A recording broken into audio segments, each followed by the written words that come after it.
Hey guys, welcome back to the channel. My name is Cliffhanger and this is Riff with Cliff, and I like to give guitar lessons and other guitar related content here on the YouTubes.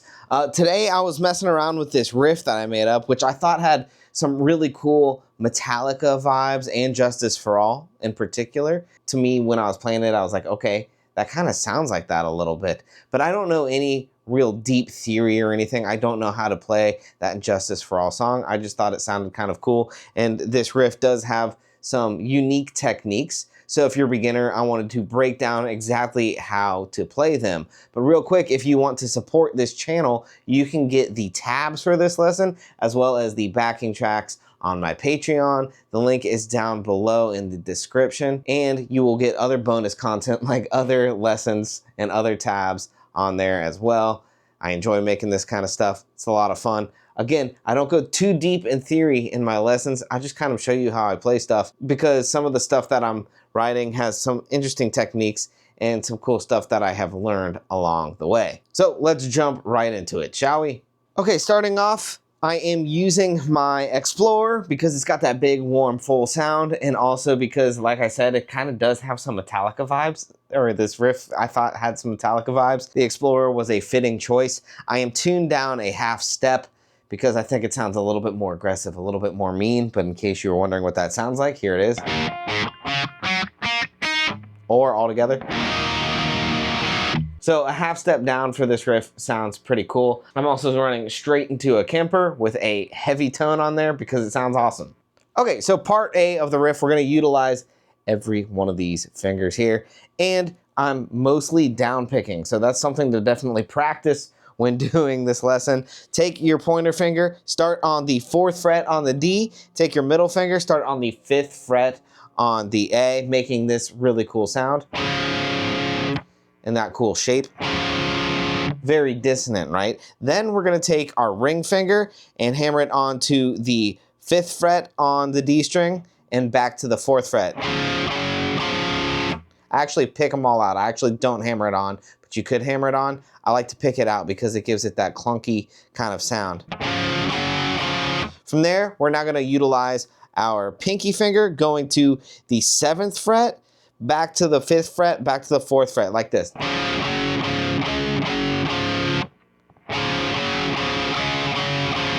Then use the pinky finger to go to the 7th fret on the A, which is an E note, but it's this note right here.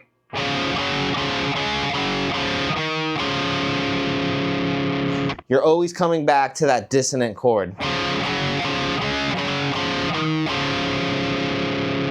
Then we're gonna slide down one step, keeping the same shape, but we're gonna slide down to the C and the E note. So, it's literally going to be the same pattern as you move it down.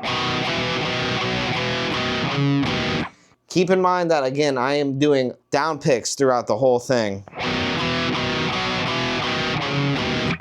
And the last shape is going to be kind of an inverted shape of this. You're gonna take your pointer finger, put it on the 1st fret on the A, then you're gonna take your middle finger and put it on the 2nd fret on the E, which gives it this kind of nasty kind of sound, but it's kind of cool in conjunction with the others.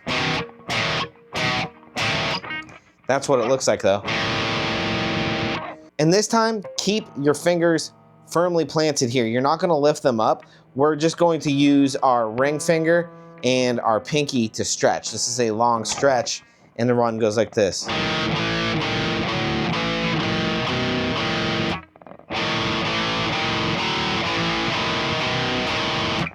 It's a weird sound. It's a big stretch from the 1st fret to the 5th fret, making your hand go kind of across the whole fretboard there, but it gives it that cool sound.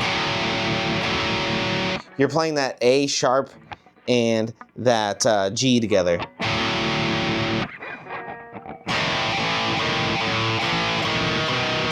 I found it easiest if you keep your middle finger staying on the E right here. Just keep it there. Try to keep it firmly planted there, and just let these fingers do the stretching here. That was my technique for doing it, and together it sounds like this.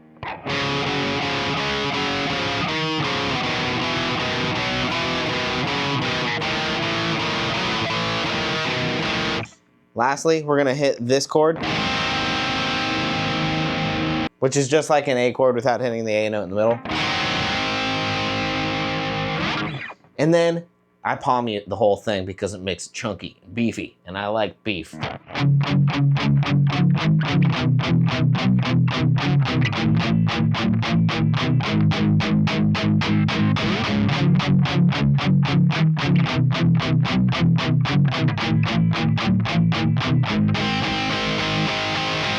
Okay, now let's get into part B, but quickly be sure to thumbs up this video and subscribe. It would help me out tremendously. And as a bonus, here's a picture of my rock and roll dog who likes to hang out with me in the studio here. Okay, let's get back to the lesson here. Part B, we're going to jump up to this octave or harmony, which is up here. This part sounds very 80s to me. This part doesn't sound as Metallica-esque, but it sounds cool when you overlay it with the heavier tones. This time, we're gonna do this same kind of shape, but down here on the higher strings. On the 10th fret, we're going to use our middle finger, and on the 9th fret, we're gonna use our pointer. Then we're gonna slide it down one step, slide it down again to the 6 and the 5. So the roots that you're gonna wanna use are 10-9, down to 8-7, down to 6-5. But we're gonna follow the same shape. Use your ring finger to hammer on the next fret right after your index finger. So in this case, it would be the 10. And then you just wanna add that 12th fret using your pinky on the B string or the string right above.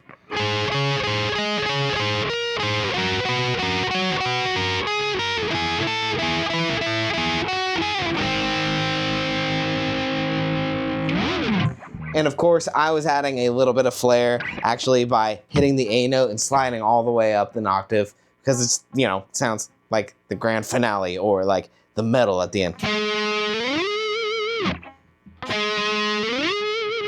You could do that instead of hitting the A at the very end, so.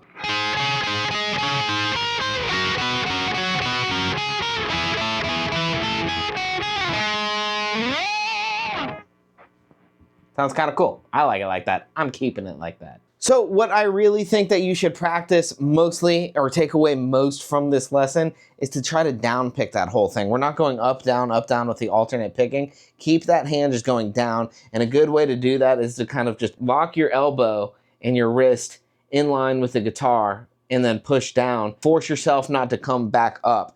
So you're just doing this. We're keeping that elbow closer to the guitar. That's the way that I do it, and it seems to help me a lot for down picking technique.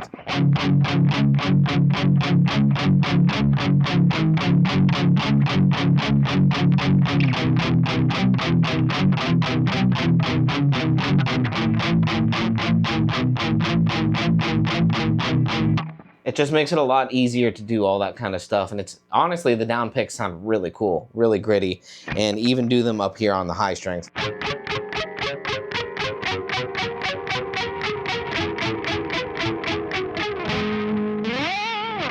And be sure to palm mute all of that if you want it heavy. You don't have to, but the palm muting adds just some emphasis on like the chunk to the riff, right? It just sounds really cool if you palm mute it. You don't have to, it's just a good way to practice, you know, your palm mutes. And of course, practice slowly and move up in speed as you continue to learn this kind of stuff.